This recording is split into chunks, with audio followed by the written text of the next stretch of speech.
Good morning, everybody. Today is Thursday, August 20th. It is just after 10 a.m. We're going live today. We're going to give you a quick little update, what's going on market-wise here in Phoenix, any local news, weather, any little topics you might think of, and maybe we'll talk about the election coming up. No, we're not going to do that. We're not going to do that. Stay tuned.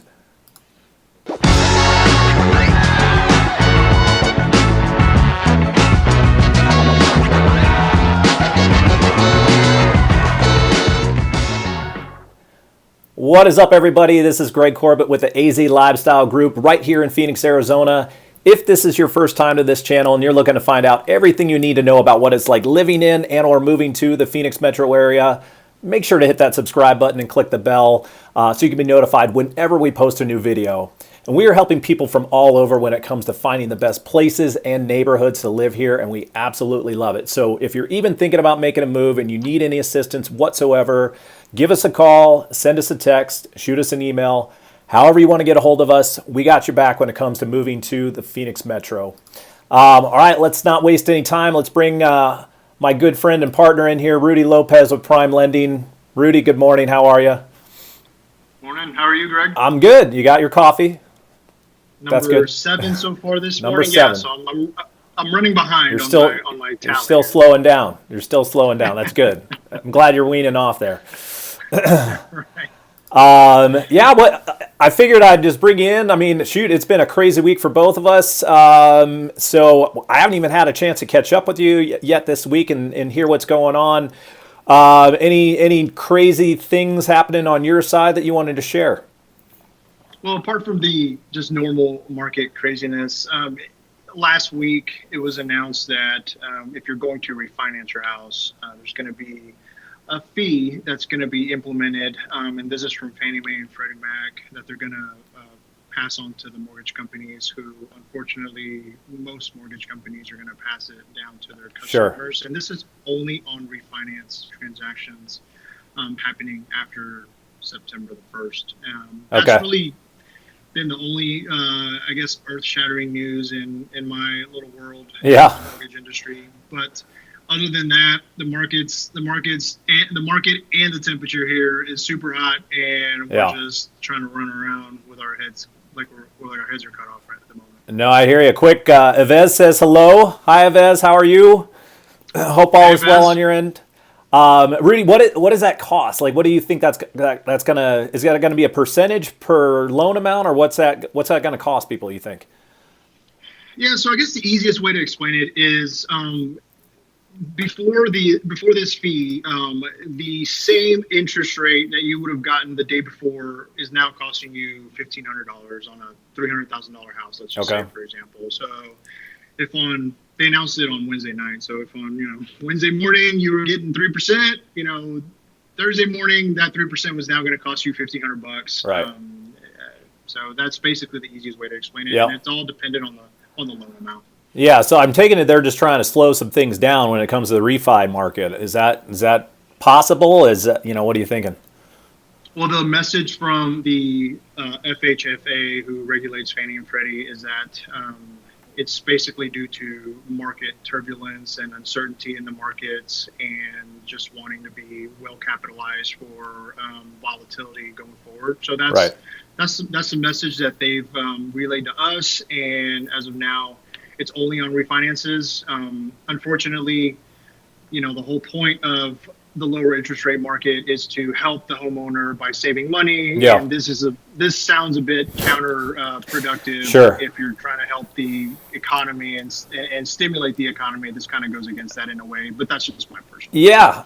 No, I agree with you. Leave it to the banks to find a way to ruin a good thing, especially when we're trying to do as many positive things as we can while people are struggling to get by on a lot of things. So, let's talk about the market. Obviously, when it comes to the purchase side, and I'm gonna bring up. Let me take a quick look here. I'm going to bring up some of the stats that we're seeing right now. This just came to me yesterday via email. These are the July stats from our multiple listing service in kind of basically all of Maricopa County, so the entire Phoenix Metro, the area we cover. Kind of talking about monthly sales. So again, these were July. Sales were up 8.4% month to month, even over last year, 12.1%. I still think, obviously we're catching up from having that, March and April basically decline. So I think everybody's kind of making up for that. Not to mention, we keep talking about how inventory levels are still low for, what we're used to. So new inventory actually went up 13.9%. So that's actually good because we need it because of the buyer demand. So that should be helpful. But total inventory decrease.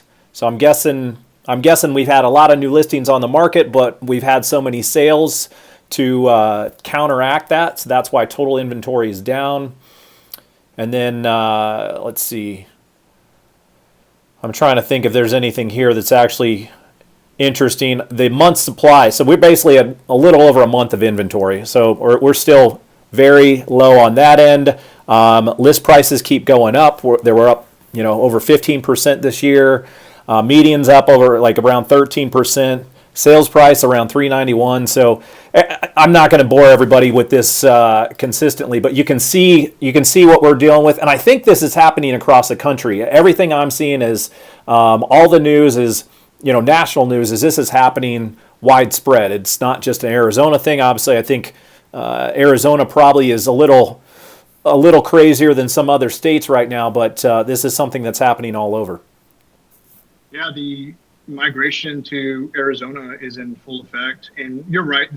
Other states throughout the country are experiencing this. I'm doing quite a few transactions in Texas and Houston and Dallas, and they're both seeing very similar surges in prices and dips in inventory. And what I find interesting is that even before COVID happened, there was a huge demand on the buyer side, and there was still a shortage of inventory. And then when COVID happened, then there was this little bit of a slowdown, and then now there's this huge pent-up demand that started from March to June-ish approximately, that is now just a flow, just like this huge tidal wave of buyer demand that slowed down. And then on top of that, sellers that are still not quite as comfortable to put their houses on the market. I think that's improving, but there's still a shortage of inventory, plus sellers not quite ready or feeling comfortable, and then it just creates this perfect storm that we're experiencing. Well, the potential good news for sellers is, they're seeing the market act so strongly from a seller's perspective. Now it might give them a little confidence where people are like, hey, look, I wasn't planning on moving, but I've never seen my house value look like this before with this much demand. Maybe it's time to make the move. I'm sure there's a lot of people who are like, hey, the market's strong. We don't know if we're going to see this next year, and maybe we cash out now while we have. I'd be lying if I said I didn't think about that to a certain extent, because I'm still in the kind of the mindset of I really don't know how this is all going to play out. It's just hard to think about this continuing for a long period of time. But we're seeing this on every single price point. I'm very close to. Just on the other side of the Arcadia neighborhood, where there's multi-million-dollar properties, 3 million plus, that are going under contract very quickly. And I'm seeing stuff that I haven't seen before, even in the higher price points. So this isn't just price points in the 500 and below. This is hitting every price point. And people are like, hey, look, if we're going to be stuck in our house and we're working from home and we've got our kids at home for the foreseeable future, we're going to we need a better place to live, number one. And then other people obviously coming in from out of state. A lot of the people we're talking to from this channel are coming from areas that are like, hey, we need to get to a place that's more spread out and kind of more conducive to our family and our lifestyle needs, job-wise, everything. And so we're seeing that as well. So it is the perfect storm, like you said. Yes, and it's creating a whole new, to your point, a whole new market of buyers that were not buyers possibly before COVID. And these are the buyers that you mentioned that are now stuck at home. They see that they can cash out on some equity that they've developed from living in their current home. They now are thinking, well, maybe this home wasn't what we thought it would be, or maybe we want to move up to something a little more spacious and take advantage of what we'd accumulated equity-wise in our current home. So it's a whole new influx of buyers that were not here possibly 5-6 months ago. Yeah, yeah. Adds So to it. You're right. we'll see. And I mean, even like I was looking at, let me go back to the. I'll bring up the stock market real quick here because I'm like, I haven't, I've got some money in the stock market, but I don't pay attention that much to it, honestly. And because it just drives me insane and it makes no sense to me. I'm not smart when it comes to the stock market, I'll tell you that. So I'm seeing it back up to these close to record highs like we had earlier in the year, which cool, I guess. I'm sure, I don't know if that makes any difference when it comes to rates on your end. I know when it comes to buying side, everybody who has a little bit of money in the stock market and they see things are doing well, that gives them a little bit more confidence as far as buying homes and that type of thing. But it all seems a little bit inflated, considering what the market is doing from a GDP point of view, considering potential people losing jobs, businesses are businesses going out of businesses, or I can't even say what I'm trying to say. Small businesses going out of business because of COVID, that type of thing. So all of it seems, it doesn't make a lot of sense right now. We're kind of in a weird time for sure.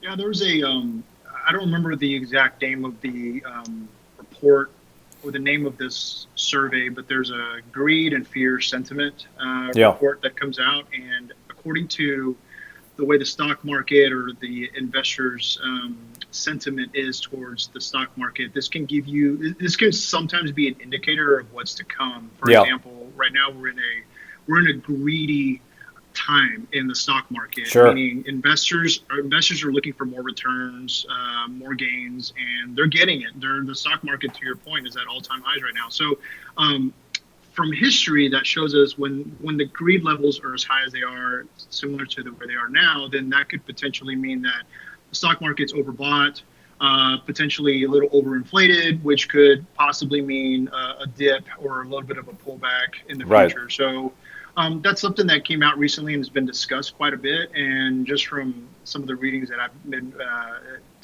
looking into, something to just be aware that there could possibly be a little bit of a pullback. And, in my world, that adds even more buyers because sometimes I work with buyers that are using some of their 401k funds for down payment. So if your 401k is higher this year than it was last year, then you do have a little bit more confidence. Right. You might have more money to put down on a house. On top of that, rates are low. So a lot of positivity that's surrounding the current environment. But to your point, it doesn't make a lot of sense because businesses are still shut down. The economy is still not quite as strong as we want it to be. Sure. Elections are coming up, so a lot of volatility. And as far as rates, the Fed is currently purchasing bonds to help the interest rates stay where they are, which is low. Which is a little bit of outside influence that's not market driven like it is in a normal situation. Right. So we're a lot of different moving parts. Yeah.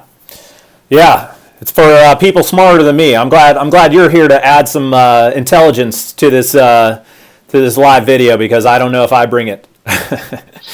I have my moments every now and then. Every now and then I might understand something. So you sound smart to me, Rudy. I fooled you. Well, you did a good job. Well, let's. I mean, we could spend a bunch of time on that all day. Let's maybe try some fun stuff for people who are, kind of a combination, like looking to move here. Good news, bad news. Like bad news, and we've talked about this in some videos in the past. We've had one of the most brutal summers here. On record. I think it's like the hottest summer on record. And I'll go back to the screen here real quick. And bring up, I didn't want to talk about the election. Of course, there's a say no to Biden. That's awesome. And no comment. But Russians hacking you? Possibly.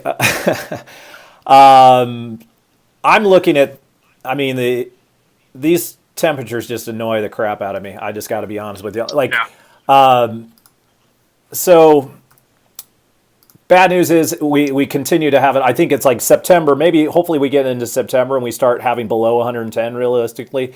Good news is, I mean, there are some, you talk about Flagstaff. I think you've gone up there. Are you heading back this weekend again, or is it next weekend when you heading back? It's Labor Day. It's Labor Day that's coming up. I don't even remember anymore. Is it Labor Day? Yeah. Early Yep. September? Yep. Yeah, it's hard to remember any dates this year. Everything seems like a complete, yeah. I don't even remember what They all I did blend yesterday. together. So, yes, we're going for Labor Day for about a week. So I am super excited about that. Yes, finally some 80+ degree weather around there. My wife and I, we got to the point where like last Sunday, and we made a last minute decision. We're like, we got to get out of here at least for like a night and like break away and take our little daughter up, because it wears on you so much. And we're so busy here. It was like, okay, we can't take a whole weekend, but we can go take, Sunday afternoon, get up there, hang out, enjoy, come back Monday afternoon. And we went up to Forest Lakes, which is, because we talk about Flag all the time. Obviously, that you head up to 17, you're right there, 2 hours away. But you can also, if you go up, I'll bring up a map here because I want to show everybody. There's a couple spots that you can kind of get into the mountains. Let me bring it up here. So we'll show you. So the 17 all the way up into the Camp Verde area. It takes you up into Sedona and up to Flagstaff up here. And then you can also, if you want to go up towards Payson, Payson is kind of going to be like Sedona temperatures. You're going to have a higher elevation. It's not going to be as cool as what you'll have in Flagstaff. But that, you can at least cool down 20, 25 degrees up there.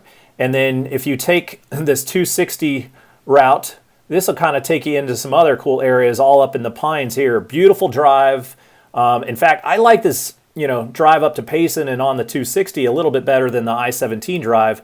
This will take you into kind of the Show Low area, Pine Top.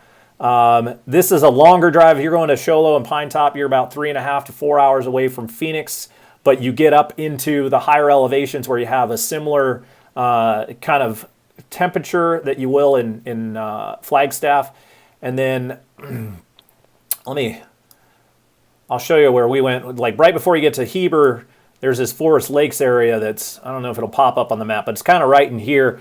Really nice area. And so there's a few different places you can check out within Arizona that'll get you kind of cooler temperatures, and also up in the pines within, a couple hours. Our drive was about 2 hours and 15 minutes.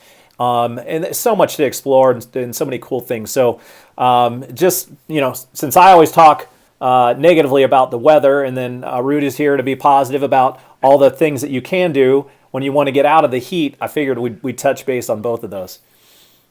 Well, I'm glad you gave everyone this different route, because I'm only used to going up to Flag. Yeah. Have you gone up there before? I guess I haven't even had that conversation with you. Not through that route. So okay. I'm so glad you touched on it, because I think I might have to do that, because I've got family coming in and visiting from Texas. Yep. And I think that would be cool to experience that different route with them. It's a cool drive. Back down and just go.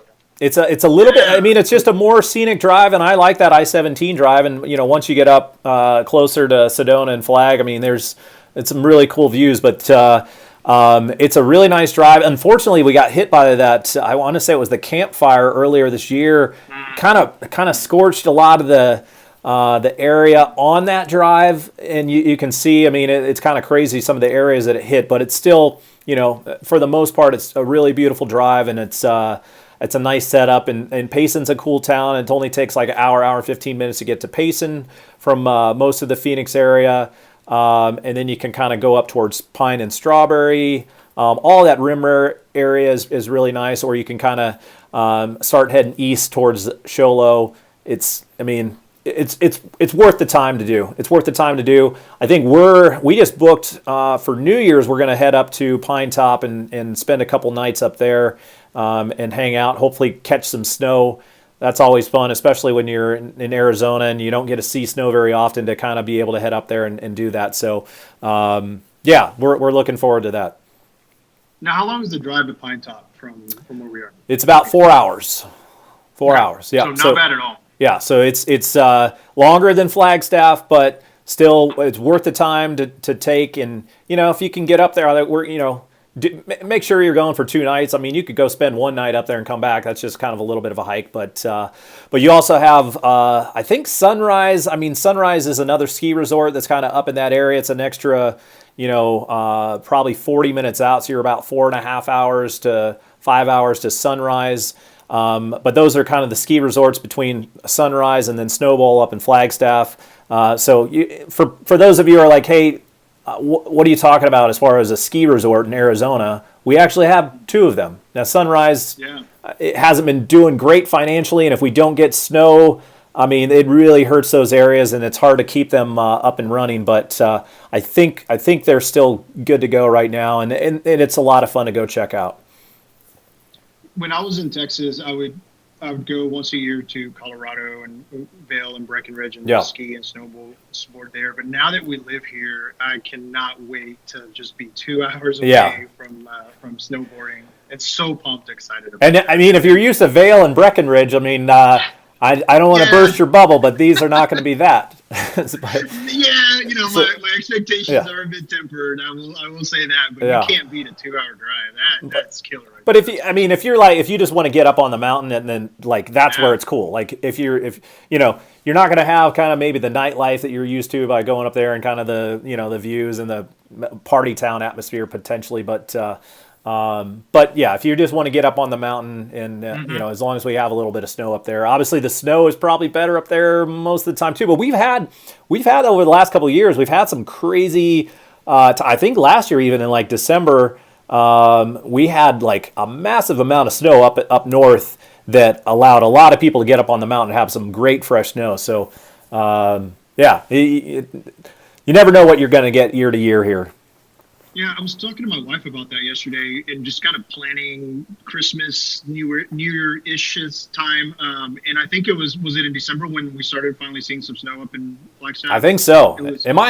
We had an early one last year. I want to say maybe I want to say potentially even around November there was something. Well, that's what she said, and I thought, man, that would be great. Try to as early as November to try to head up there. Yeah, it can't come soon enough. Tell you that. Yeah, with all of us stuck in our house lately, and I mean the good news. We'll talk a little bit about this. I think the governor is going to be giving another COVID update. I mean, we haven't really. I don't know if people are just tired of hearing about it in the news, or people are just like, hey, we're used. I mean, everybody's still wearing masks out in public and stuff like that.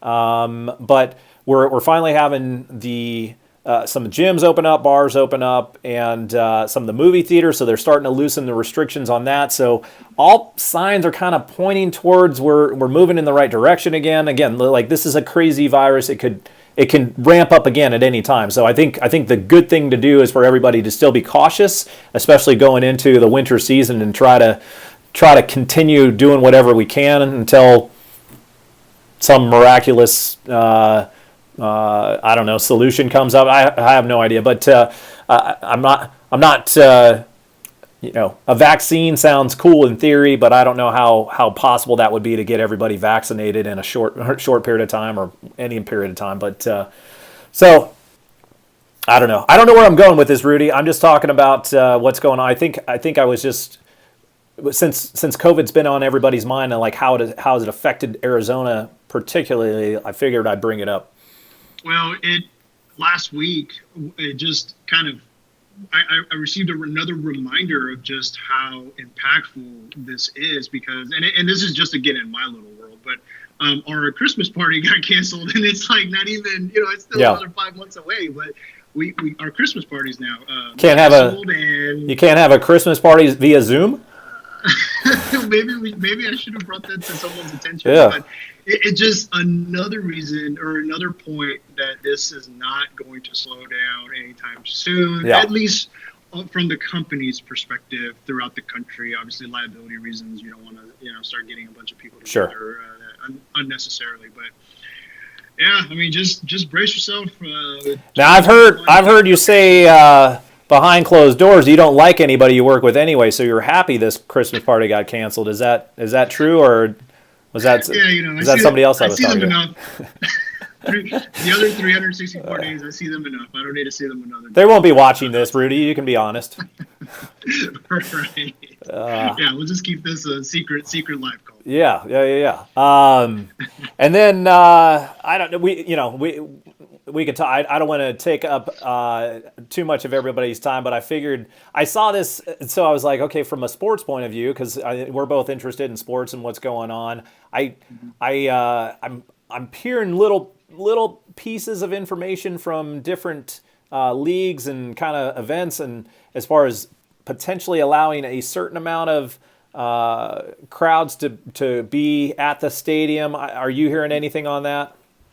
No, that's news to me. I have Okay. not heard of that. It makes sense, I guess, if you can somehow control it and keep everyone like on totally opposite sides of the stadium. I'm sure you can control that in a manner. I don't know what the limit would be, but that would be Yeah. interesting. It would probably help the players get a little more motivation in front of a live audience instead of cutout boards putting seats. Yeah, no, well, and like I think it would be good for people to have something to do as well, and hopefully, hopefully it's a good thing because I saw something even in for the Waste Management Open that we have every year in January, which is one of the most fun events you will ever go to if you live here in Arizona, and it's a fun party. But it'll be interesting on stuff like that coming up in the beginning of the year as far as what are they going to do with crowds? I mean, that's like one of the biggest crowds you will ever find on any event you've ever gone to. So how are they going to manage that?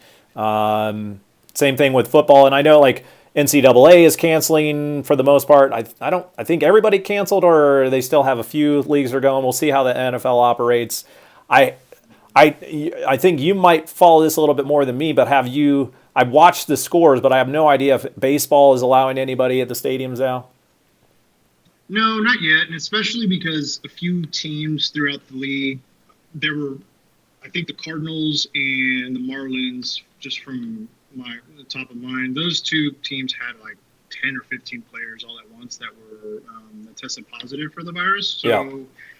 numbers like that, probably the commissioner is probably not too keen on opening up the doors to fans coming in when your league is on the front of the news with not so positive news. So no, I haven't seen anything of that in baseball. And I think the auto auction here, what's the name of the auto auction? Bear Jackson. There's a bunch of them, but Bear Jackson is the big name one. Yeah, they announced last week that they're going to have the auction here. Okay. In I hadn't heard that. Yeah. Okay. Yeah, so they're gonna keep it. I'm sure it's gonna be totally different than it has been in the past, but.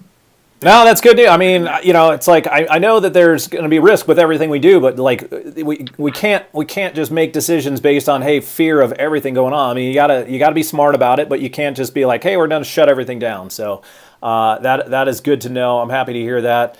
We'll go ahead and kind of wrap it up. It's 10:30 now. And just everybody who might be watching, Yves, I'm not sure if you're still on there watching, ask us questions. Otherwise, we just ramble on about random topics. So if you want to hear about certain things going on here in Arizona, we'll tell you.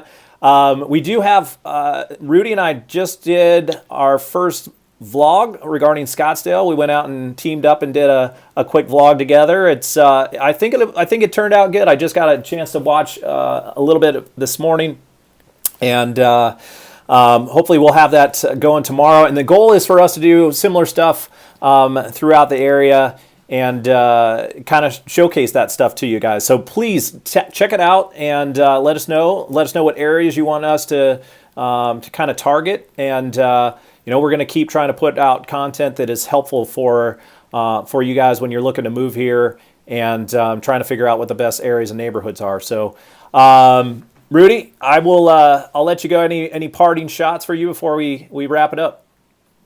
just make sure that you guys reach out to Greg and I. We're happy to schedule a Zoom call or a conference call, whatever's most convenient for you. We're out here to make sure that we take care of you. We're looking out for your best interest and to help you either relocate or purchase a new home or anything. And if you just need some advice, we're Absolutely. happy to do that for you guys. Yeah, I've got the contact info up here. So yeah, reach out however you want, and we'll do our best to help you out. So thank you guys for watching, whether it was live or if you're watching this later on. We appreciate it. Rudy, thanks again as always, and we'll catch you guys next week. Take care.